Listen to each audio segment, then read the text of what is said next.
ओम शांति शांति कृष्णाय वासुदेवाय हरये परमात्मने प्रणतः क्लेशनाशाय गोविंदाय नमो नमः। गोपाल कृष्ण भगवान की जय। सद्गुरु साईनाथ महाराज की जय। आत्मप्रिय बंधूंनो, आपल्या सर्वांना प्रणाम। भगवान वेदव्यासांनी वेदाचं ज्ञान हे 18 पुराणांमध्ये अतिशय सोप्या भाषेमध्ये सामान्य जनांना समजेल या हेतूने विस्तृत केलेलं आहे आणि हे ज्ञान तुमच्या आमच्यापर्यंत कालाओघामध्ये पोहोचलेलं आहे। पितृपक्ष सुरू झालेला आहे आणि या पितृपक्षामध्ये पितरांचा उत्सव, पितरांची सेवा ही आपण सर्वजण करत आहोत। आम्ही सुद्धा आपल्यासाठी गरुड पुराणाचं श्रवण हे आपल्याकडून व्हावं या हेतूने आजपासून गरुड पुराणाचं पारायण हे सुरू केलेलं आहे। मित्रांनो, व्यासांनी 18 पुराणं लिहिली, त्यामध्येच एक पुराण आहे गरुड पुराण। या पुराणाला गरुड पुराण असं का म्हणतात? गरुड हे एका पक्ष्याचं नाव आहे आणि त्या पक्ष्याचंच नाव या पुराणाला दिलं गेलं।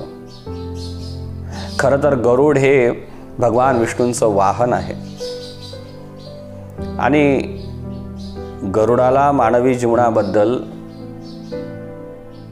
जे प्रश्न पडले, गरुडाला मनुष्याच्या मृत्यूनंतर त्याची कशी गती होते, त्याची सद्गती कशी होईल आणि मनुष्याने ह्या मानवी जीवनामध्ये नेमकं काय करावं की त्याच्या जीवनाचा सार्थक होईल, अंतिम ध्येय मोक्ष प्राप्त होईल, या हेतूने काही प्रश्न हे आपले स्वामी भगवान विष्णूंना विचारलेले आहेत आणि गरुडाच्या प्रश्नांच्या उत्तरादाखल भगवान विष्णूंनी जे ज्ञान गरुडाला दिलं ते ज्ञान व्यासांनी शब्दबद्ध केलं।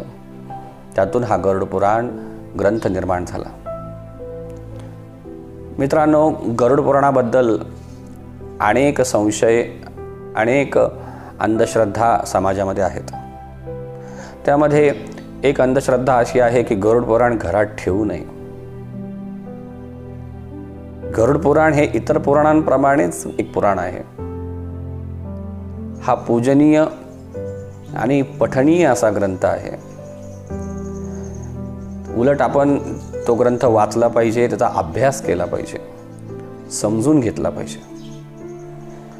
त्यासाठी गरुड पुराण हे घरामध्ये असलंच पाहिजे।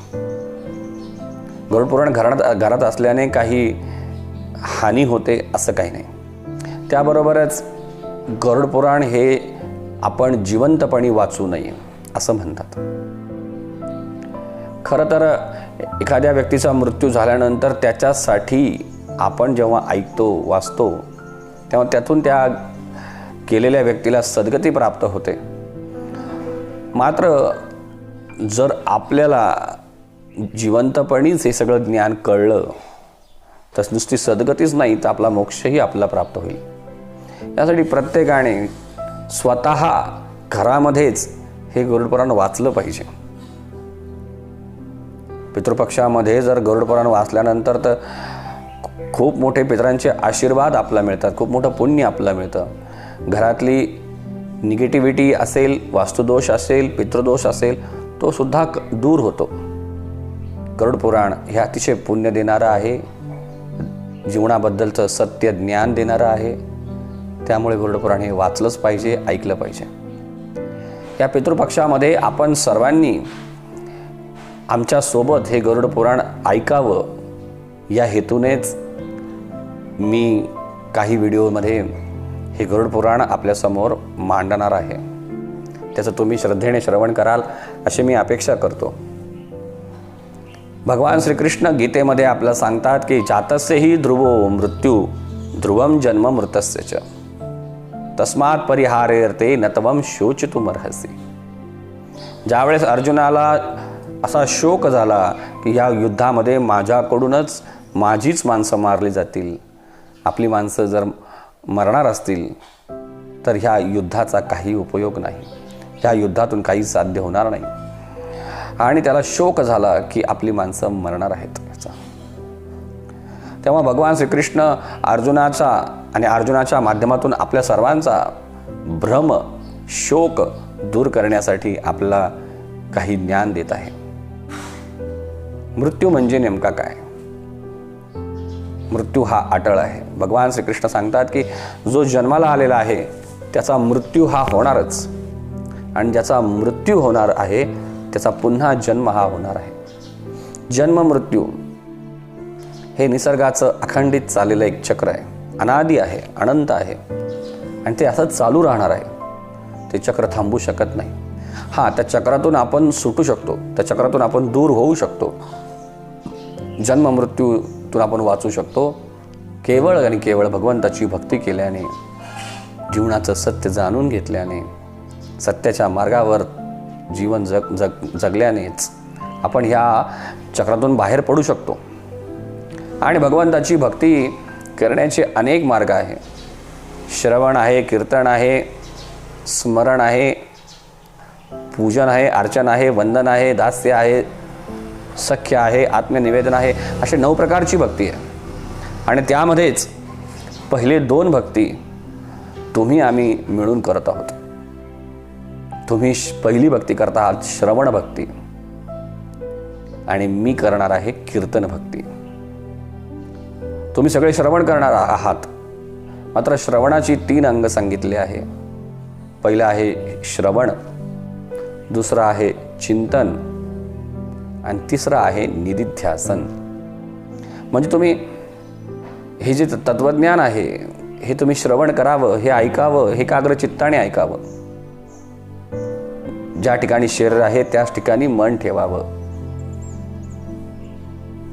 नुसतंच कानावर शब्द पडायला नको, तर ते तुमच्या अंतःकरणापर्यंत पोहोचले पाहिजे. आणि असं श्रवण केल्यानंतर तुम्ही त्याचं चिंतन करावं, त्यावर मनन करावं, त्याचा अभ्यास करावा, आणि त्यातून जे काही सार तुम्हाला मिळेल ते तुम्ही घ्यावं, ते तुम्ही जीवनात उतरवावं, त्यावर आचरण करावं, त्या मार्गावरच जीवनाला अग्रेसर करावं, आणि त्यातूनच अंतिम परमात्म्यापर्यंत आपण पोहोचणार आहोत. तर आजपासून या पितृपक्षानिमित्त गरुड पुराणाच्या पारायणाला आपण सुरुवात करत आहोत. आपण सर्वजण श्रद्धेने ते श्रवण कराल असा माझा विश्वास आहे. श्री गणेशाय नमः, श्री सरस्वत्यै नमः, श्री गुरुभ्यो नमः. प्रथमोऽध्यायः. गरुड पुराणातील पहिला अध्याय. श्रीर्जयती. श्रीकृष्ण परमात्मा एक वृक्ष आहे. त्याचे मूळ धर्माने बांधले आहे.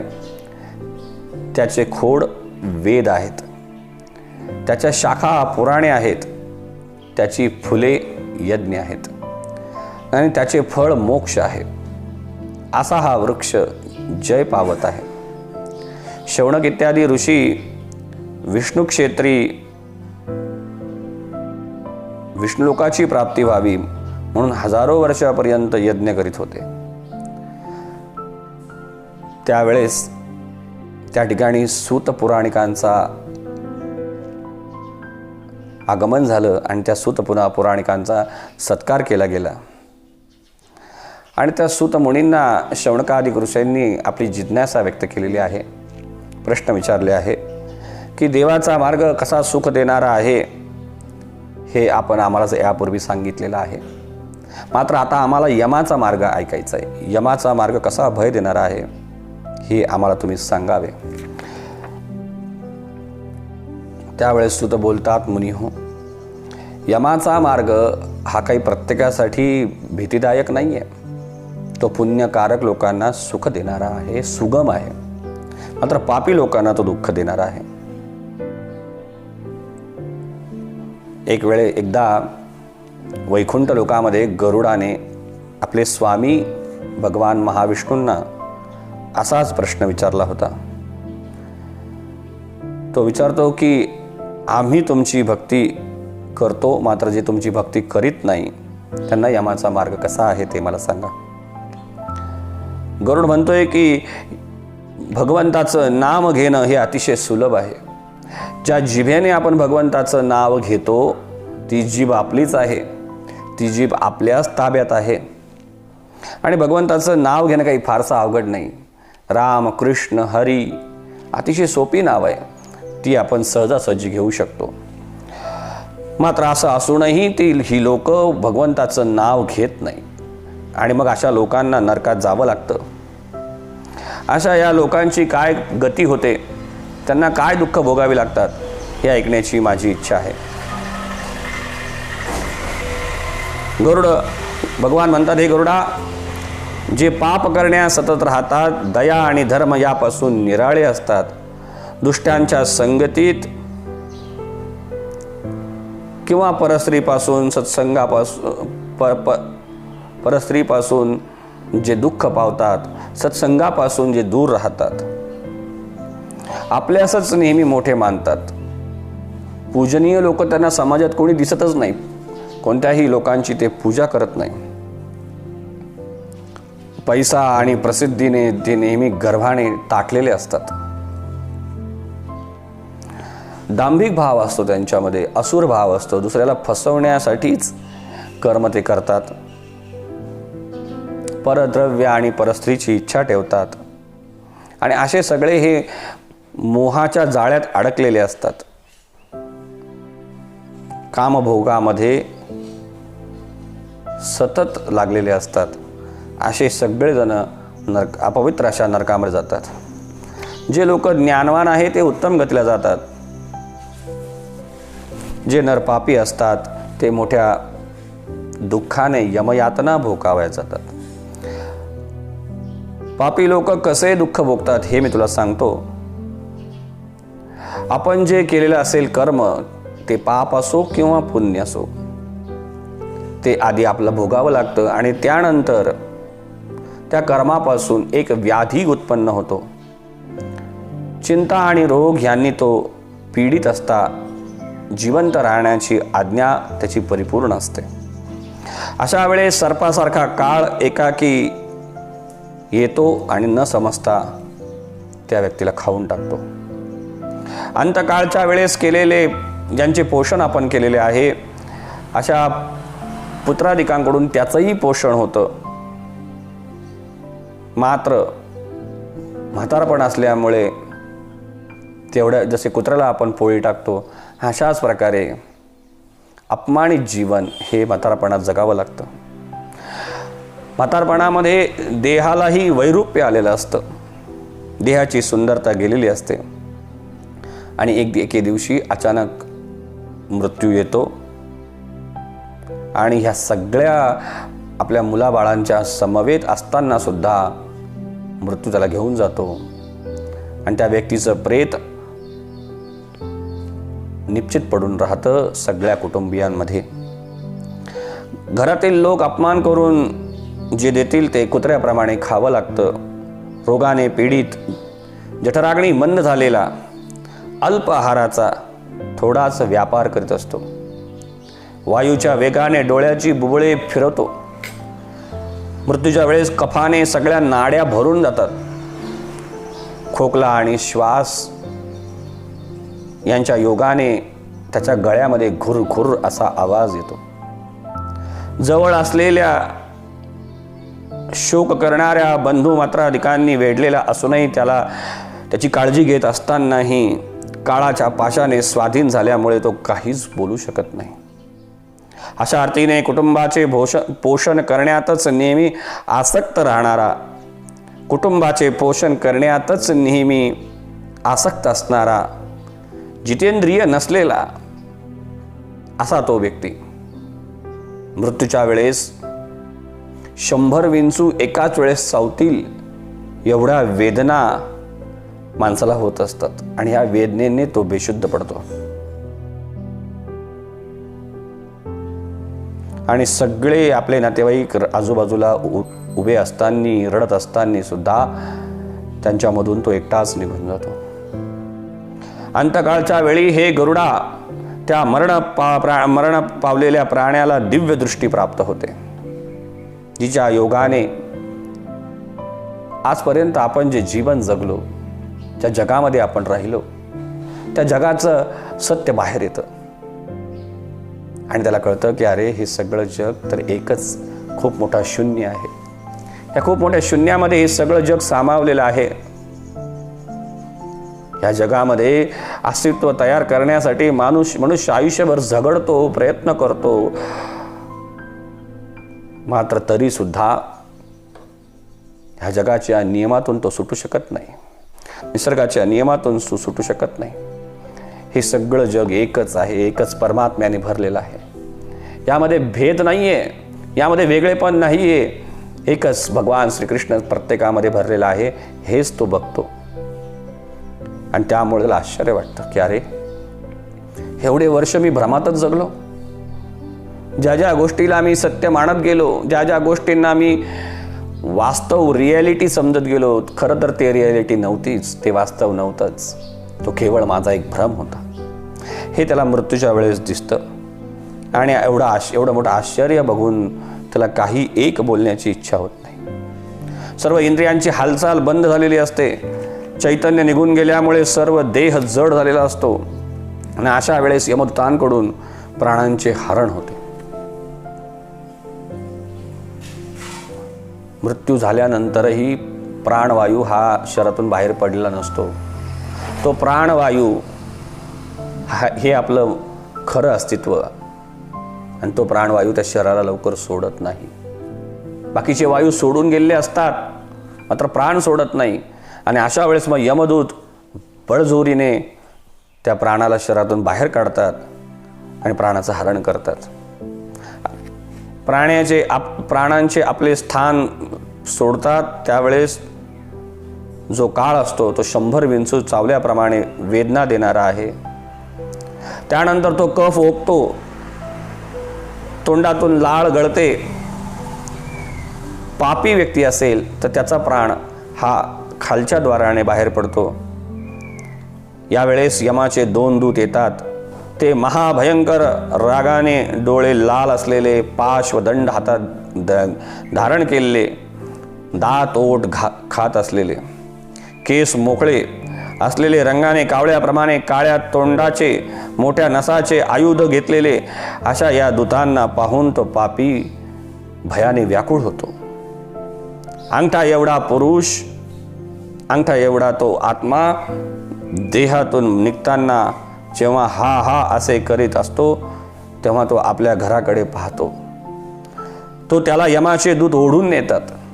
त्यानंतर यातना भोगण्याकरता एक नवीन देह तो धारण करतो आणि त्या देहाच्या गळ्यामध्ये पाश घालून जसे राजाचे पोलीस चोरांना ओढून नेतात त्याप्रमाणे त्याला यमदूत पुष्कळ लांबपर्यंत ओढून नेतात.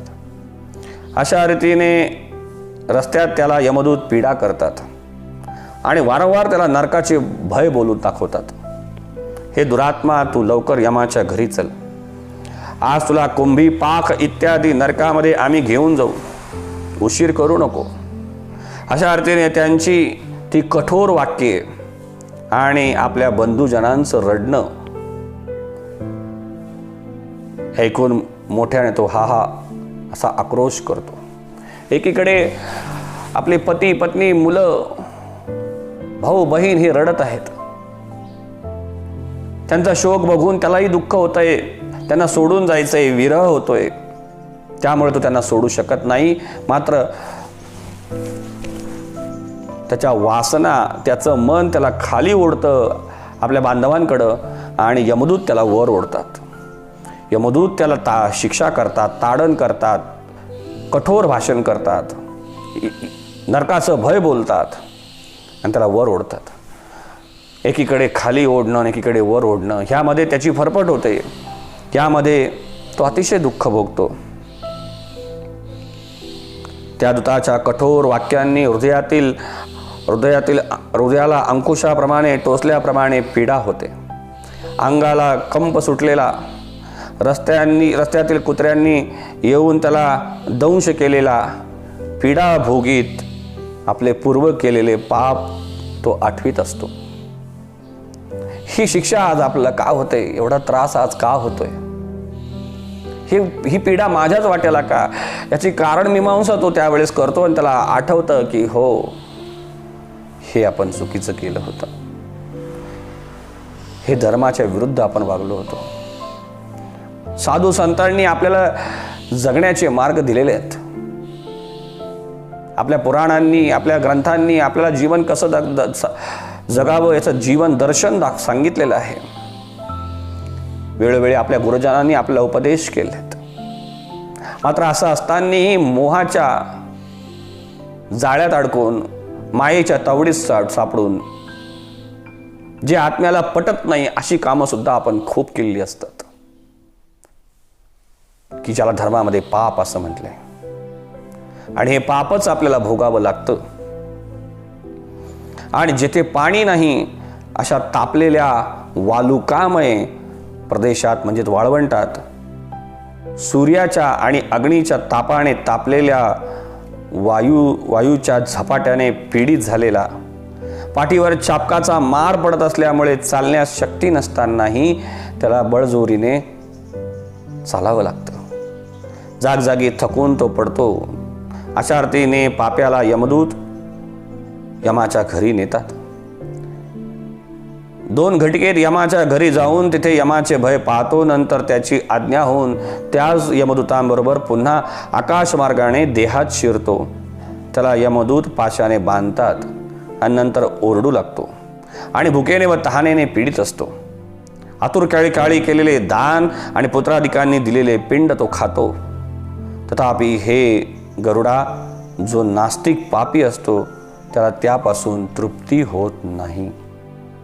पुत्राधिकांनी केलेले दान, श्राद्ध, तिलांजली, पिंडदान इत्यादीपासून पापी लोकांची तृप्ती होत नाही.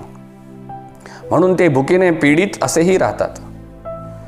पुत्राधिकांनी पिंडदान इत्यादी न केले तर ते प्रेतरूपी होतात आणि प्रेत योनीमध्येच अनेक काळापर्यंत ते पडून राहतात.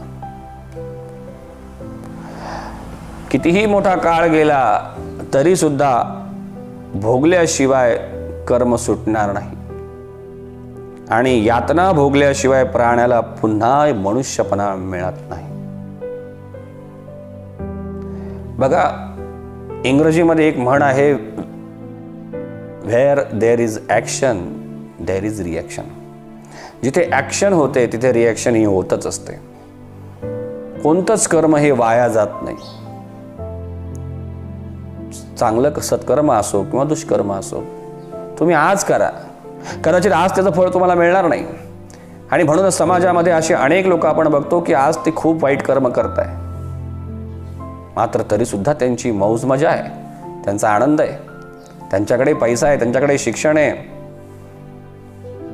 त्यांच्याकडे रुबाब आहे, त्यांच्याकडे शक्ती आहे, त्यांच्याकडे पद आहे, त्यांच्याकडे प्रसिद्धी आहे, त्यांच्याकडे नोकर चाकर आहे, गाडी घोडे आहे, बंगला आहे, सगळं आहे. हे सगळं आहे. वाईट कर्म असताना सुद्धा एवढी समृद्धी त्यांच्याकडे कशी असं आपल्याला वाटतं. मात्र एक लक्षात ठेवा, कर्म हे फळ दिल्याशिवाय राहत नाही. आणि जर दुष्कर्म घडत असेल तर कदाचित आज जरी सगळं काही चांगलं वाटत असलं तरी येत्या काळामध्ये त्या दुष्कर्माचं फळ, दुःख हे भोगावंच लागणार. त्यातून कोणी वाचू शकत नाही. अशा प्रकारे या ठिकाणी भगवान आपलं समजावून सांगतात की माणसांनी कर्म नेहमी चांगलं ठेवावं. हे गरुड पुत्राने 10 दिवसपर्यंत दररोज बापाच्या उद्देशाने पिंड द्यावा. त्या पिंडाचे 4 भाग होतात. 10 दिवसामध्ये रोज एक पिंड म्हणजे 4 पिंड. 10 दिवसात रोज एक पिंड म्हणजे 10 पिंड हे होत आहेत. त्याचे 4 भाग सांगितलेत. त्यापैकी 2 भाग देहातील पंचभूतांच्या कामी लागतात. 3रा भाग यमदूतांकरिता वापरला जातो आणि 4था भाग हा त्या प्रेताला स्वतःला भक्षण करण्यास मिळतो. 9 अहोरात्रांनी प्रेताला पिंडपणा मिळतो. नंतर पिंडमय देह मिळाल्यावर 10व्या पिंडाने बल मिळते. हे गरुडा, 5 भौतिक देह जळाल्यावर मग पुन्हा पिंडांनी देह उत्पन्न होतो.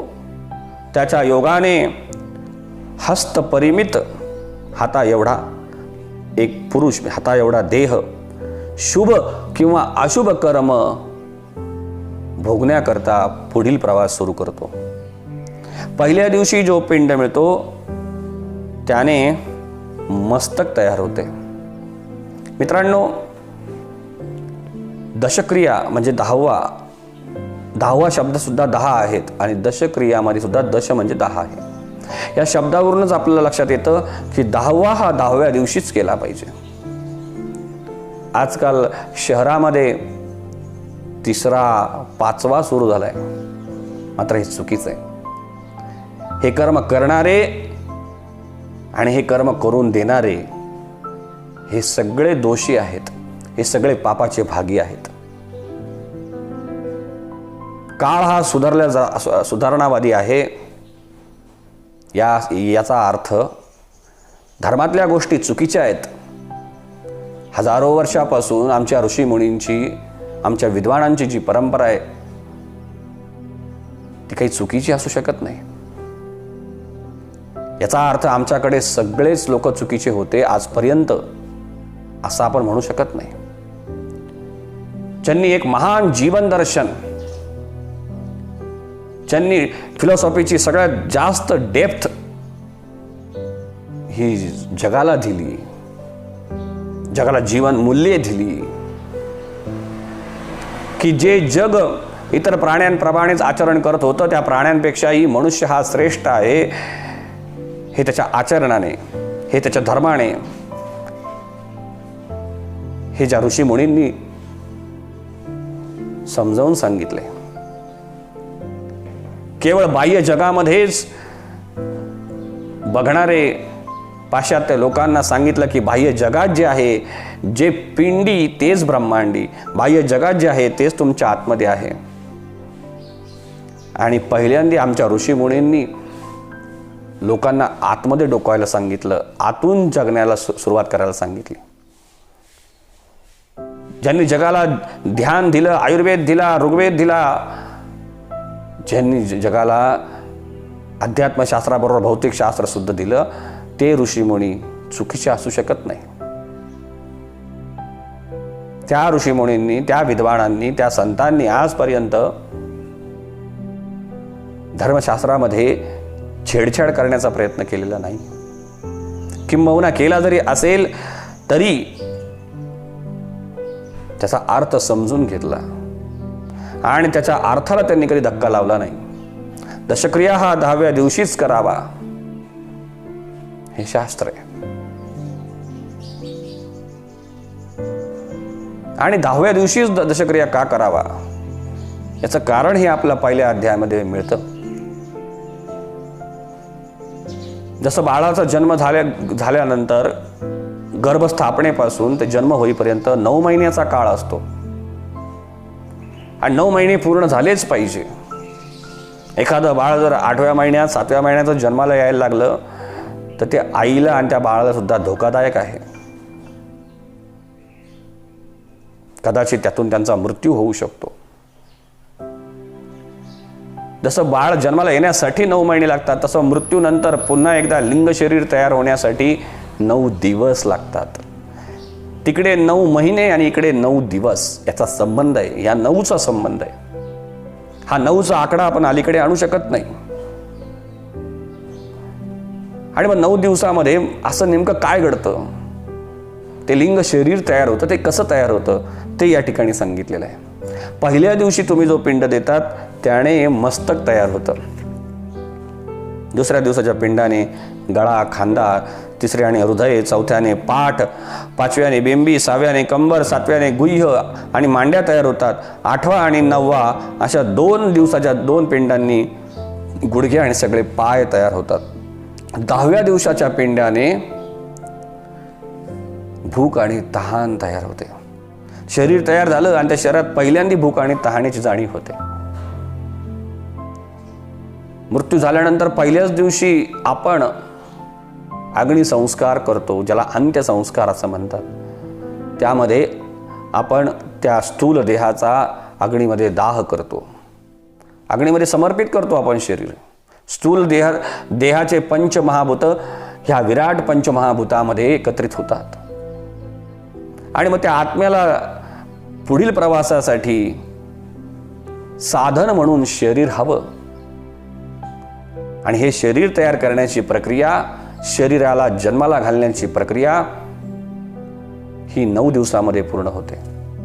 आणि 10व्या दिवशी आपण दावा करतो, त्या दिवशी पहिल्यांदी त्या लिंग शरीराला भूक लागते आणि तहान लागते.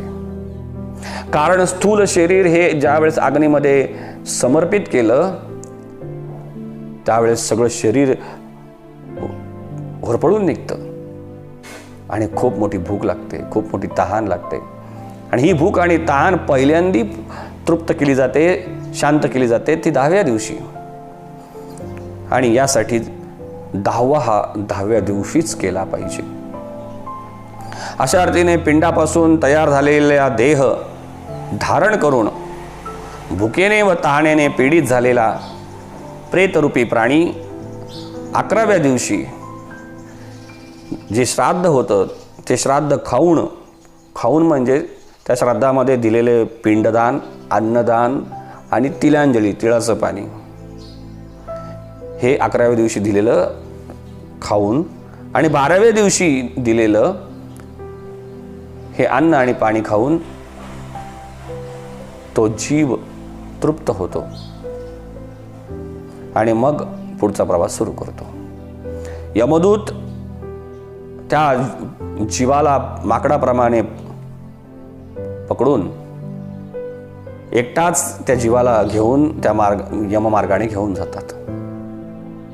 हे गरुडा, वैतरणी नदी खेरीज, वैतरणी नदी सोडून यमाच्या रस्त्याचे जी लांबी आहे ती 86,000 योजन इतकी आहे. दररोज प्रेत 200 योजन चालतो आणि असे चालता चालता यमाच्या नगरीत पोहोचतो. आणि या सगळ्या प्रवासामध्ये क्रमाक्रमाने 16 प्रकारची शहरं लागतात किंवा 16 प्रकारचे थांबे लागतात की ज्या ठिकाणी त्याला थांबावं लागतं. आणि हे 16 ठिकाणं कोणती आणि या 16 ठिकाणी नेमकं काय घडतं, कोणत्या प्रकारचे त्रास होतात आणि 16 ठिकाणी थांबून जर त्रास होणार असतील तर पुढचा प्रवास हा नेमका तो जीव करतो कसा, हे सगळं आपण पुढच्या अध्यायात बघणार आहोत. ही 16 नगर कोणती आहेत त्याची नावं आपल्याला सांगितलेली आहेत. सौम्य, सौरीपूर, नगेंद्र भवन, गंधर्वपूर, शैलगंपूर, क्रौंच, क्रूरपूर, विचित्र भवन, बौव्हापदपूर, ज्ञानाक्रंदपूर, सुतप भ्रवन, रौद्रपूर, पयोवर्षण, शिलाढ्यपूर, बहुभीतीपूर, धर्मभवन आणि याच्या पुढे मग शेवटी यमाचं नगर आहे. यमदूतांच्या पाशांनी बांधलेला तो पापी ह्या रस्त्याने रडत रडत आपले घर सोडल्यावर नंतर ही सांगितलेली 16 नगर फिरत फिरत शेवटी यमाच्या नगरात पोहोचतो. अशा रीतीने सारोद्धारातील गरुड पुराणातील पापी लोकांना यमलोकचे दुःख सांगणारा हा पहिला अध्याय या ठिकाणी समाप्त होतो. गोपाल कृष्ण भगवान की जय.